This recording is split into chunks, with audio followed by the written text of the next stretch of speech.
Capital. De acá en más, los sonidos de la realidad. Son los audios de la mañana.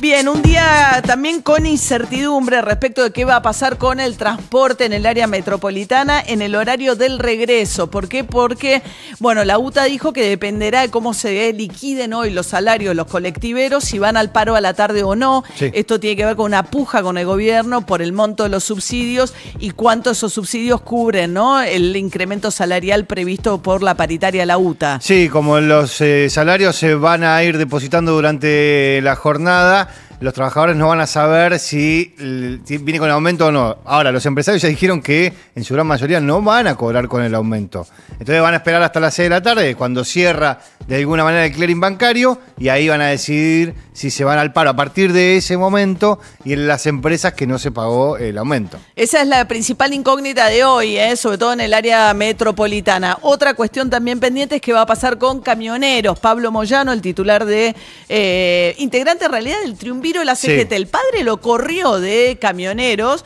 pero él tiene un cargo dentro de la CGT. Pablo Moyano, el hijo de Hugo. Bueno, al margen de eso, está enojadísimo porque dijo públicamente el ministro de Economía que no van a convalidar, el Ministerio de Trabajo, la Secretaría lo tiene que aprobar, la paritaria que le daba un 25% de aumento a camioneros en el mes de marzo para compensar en parte pérdida de poder adquisitivo de meses anteriores. ¿Qué decía Pablo Moyano?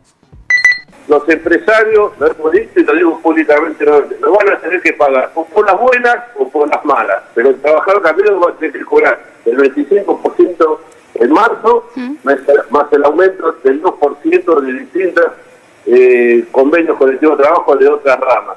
Se ha logrado el aumento de la rama del correo, de la rama de precio y mudanza y de la rama logística. Lo van a tener que pagar. Bueno, lo van a tener que pagar, dice Moyano, y amenaza con un paro de 48 horas. Pero Caputo, el viernes a la noche con Johnny Viale, dijo el ministro de Economía que no lo iban a pagar. Vamos a homologar eso porque tiene que tener... No, obvio que no, porque tiene que tener una lógica la paritaria. No, pero entonces no son paritarias libres. Bueno, no, sí, las paritarias son libres, pero vos después como regulador en la Secretaría de Trabajo tiene que homologar eso. ¿Por qué vas a homologar algo que no tiene ningún sentido? Vos mismo te generás un problema. El Estado no se debería meter en bueno, los pero sueldos. si no se tiene que meter, digamos, no se mete en el sueldo, pero sí está establecido que tiene que homologarla. Si lo que está establecido es que tenés que homologarla, te tiene que parecer razonable lo que tenés que homologar. Bueno, esto contradice obviamente el argumento libertario de que el Estado no se mete, que los precios se fijan libremente. Los salarios son un precio de la economía. Ese precio sí se mete el gobierno, el salario, a decir no, porque además nos contaba recién Luis Campos, rompe también el argumento libertario de que la inflación es un fenómeno puramente monetario. Lo que están diciendo, la inflación también es un problema de alinear expectativas respecto de cómo van a evolucionar los precios. Camioneros que dicen, yo vengo de perder salario, no es que quiero más que la inflación en marzo, pido más que la inflación porque perdí los meses anteriores. Y Economía dice, no, tenemos que generar la expectativa de que la inflación va a la baja. Entonces vos no podés ir de arriba de la inflación aunque en los meses anteriores hayas perdido. Caputo habló justamente de cuánto espera que sea la inflación en marzo. Se va a conocer esta semana el número. Va a estar en el entorno al 10. Pero era 11, 12, 13. Sí, todo el mundo pensaba, sí, entre 12 y 13, es que la inflación, y la inflación núcleo seguramente esté en un dígito. La inflación, voy a decir una cosa que va a sonar, está realmente colapsando. ¿Colapsando qué? Mirá lo que es alimentos, bebidas, fíjate lo que fue la primera semana de abril, supermercados, alimentos, en muchas cosas está dando menos... Deflación de entre 3 y 5%. Bueno, hay también una brutal caída del consumo, hay que ver qué número viene para marzo, que eso también al gobierno le genera un problema porque le cae la recaudación. Una de las maneras de subir recaudación y solucionar el problema con los gobernadores es restituir ganancias. ¿Qué dijo sobre ganancias? Esto tiene que pasar por el Congreso igual, pero muchos trabajadores que habían dejado de pagar ganancias el último trimestre del gobierno de Alberto Fernández, con Massa versión candidato, y que se arreglen lo que venga después, bueno, muchos de los que habían dejado de pagar ganancias van a volver a empezar a pagar. La verdad todavía lo estamos debatiendo, estamos escuchando el reclamo de las provincias. O sea, es cierto lo que decís, por supuesto que tiene que tener un piso razonable. Porque si ponen 1.200.000, que es como estaba antes, y le comés todo a la clase media. Obvio, no va a ser un millón. No va a ser 1.200.000. No va a ser 1.200.000, okay. Obviamente. Va a ser más alto. Va a ser más alto. Ahora, digamos, más allá de eso, es un impuesto que... es el que, digamos, está en todos lados, es suficientemente progresivo, es claramente mejor que ingresos brutos o impuesto al cheque. Ni hablar. El vaivén con el que defienden o atacan ganancias, a mí me parece bien que exista ganancias, me pareció irresponsable la manera en que lo sacó Massa, me parecía que el viejo sistema de ganancias estaba muy desvirtuado porque si no vos podés actualizar el piso a partir del cual se paga, pero también las escalas respecto de qué porcentaje del salario se paga. Como las escalas no se actualizaban a la par, muy rápidamente empezabas a pagar como si fueses millonario cuando lo que eras es un trabajador de altos ingresos para lo que es la estructura salarial argentina. Los libertarios que dicen, bueno, yo detesto ganancias, por eso voté la derogación, pero ahora lo necesito porque no me gusta, y ahora Caputo dice, no, es el mejor de todos los impuestos.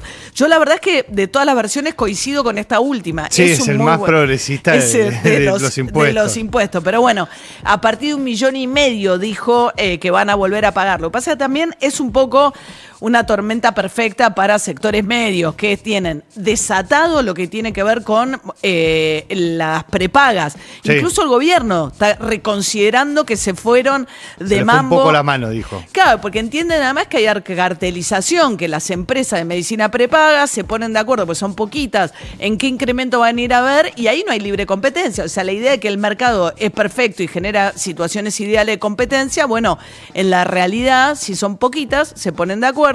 Y aparte hay sectores de la economía donde vos, por más que lo abras, es muy difícil que venga a competir. En un caso es la medicina prepaga.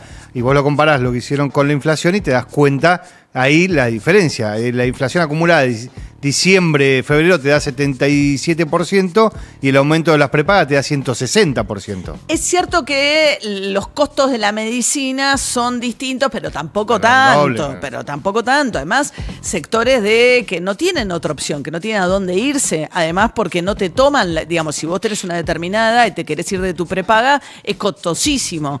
Bueno, en ese contexto apareció también Cristina Fernández de Kirchner en un plenario, mandó un mensaje a Nuevo Encuentro, al partido de Martín Sabatella, lo que quedó de eso, diciendo que todo esto va a empeorar cuando venga la quita de subsidios y la suba del costo de las tarifas, sobre todo el gas, que se va a sentir a partir de abril.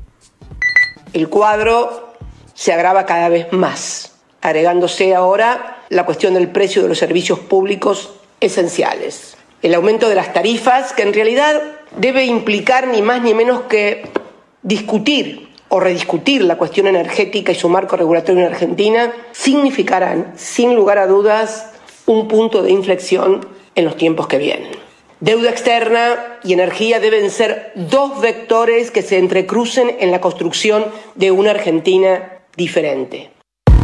Va a ser un punto de inflexión. O sea, el punto es, lo que la oposición está especulando es en qué momento, bueno, todo este ajuste el más grande de la historia, como se jacta Milei, le va a generar un impacto en la opinión pública. Bueno, lo que dice Cristina Kirchner dice con las facturas de gas y luz que se vienen.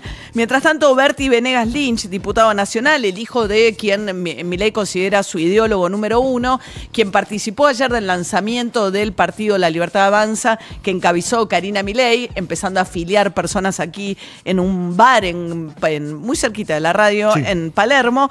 Bueno, Berti Venegas Lynch, en diálogo con Romina Mangel, decía que para él, el Estado, la educación no tiene que ser obligatoria.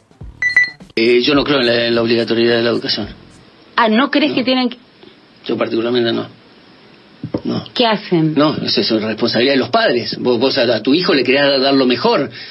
Y muchas veces puede pasar en la estancia, y sobre todo en Argentina, que no te puedes dar el lujo de mandar a tu hijo al colegio porque lo necesitas en el taller con el padre trabajando y no lo puedes mandar a la universidad. El padre decide sobre el pibe. Claro, ¿cómo hacer el Estado que decide sobre el chico? Pero ¿quién preserva la infancia educada de ese chico que porque el padre decidió que labure en el taller no va a tener educación? Pero ¿cómo? A mí no se me ocurre una cosa más invasiva.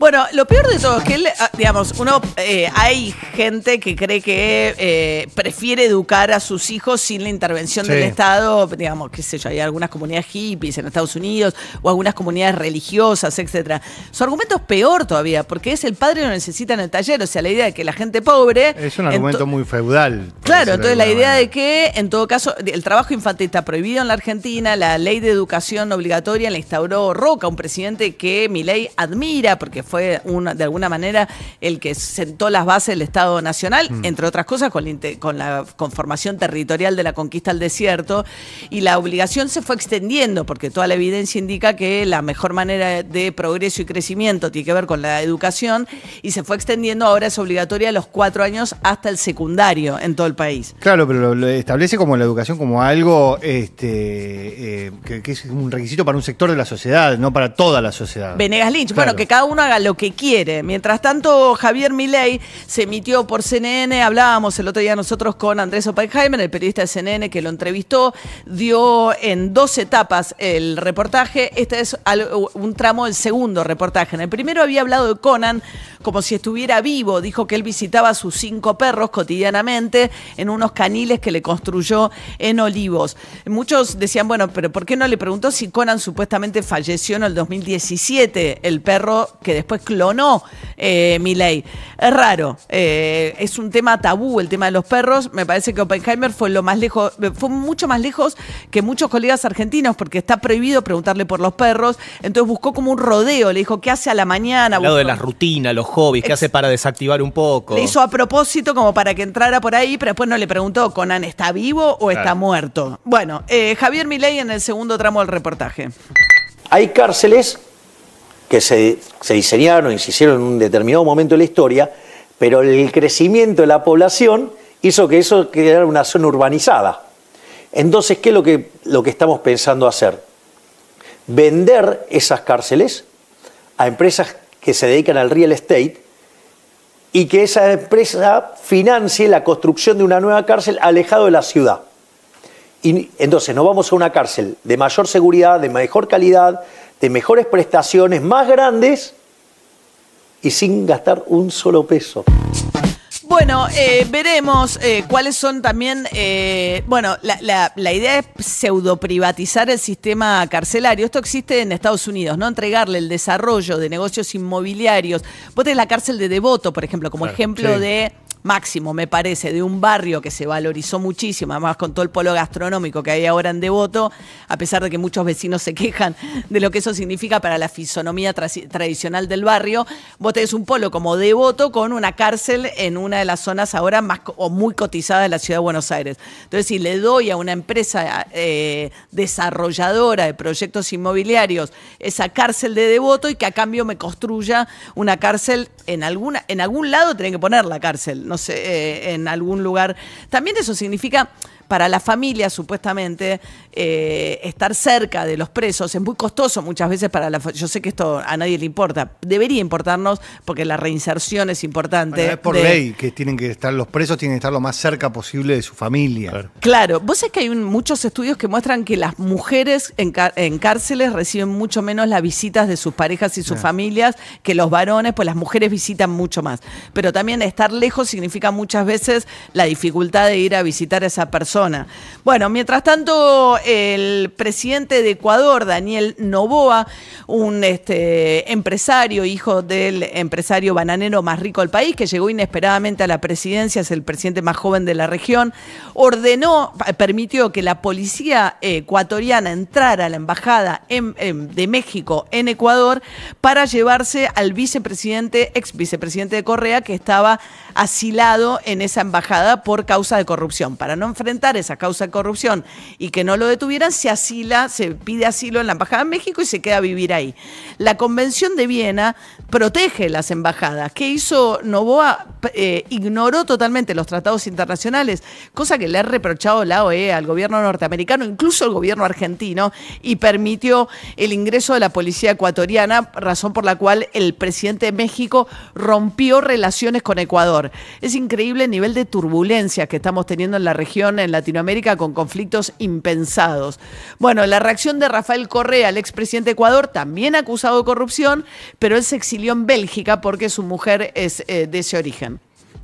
Pero es primera vez en historia que sin consentimiento del gobierno se entra a una sede diplomática que es suelo extranjero, eso es un casus belli, es un motivo de guerra. Imagínate si era la embajada de Estados Unidos. Ya estaríamos invadidos. Es invasión del suelo mexicano, una agresión a México. Gracias a Dios tenemos un gobierno muy sensato que ha sabido actuar muy mesuradamente, ¿no? Entonces lo que ha hecho este niño rico que cree que el Ecuador es su hacienda bananera, un juguete nuevo, muchacho engreído, es poner en riesgo a todo el país y hacer algo sin precedente en la historia universal. Están atentando contra los mismos principios civilizatorios. Es monstruoso lo que ha ocurrido. Muy bien, 7:16 de esta mañana de lunes. Está un poquito nublado. Esto es In the Name of Love, Pride, de YouTube.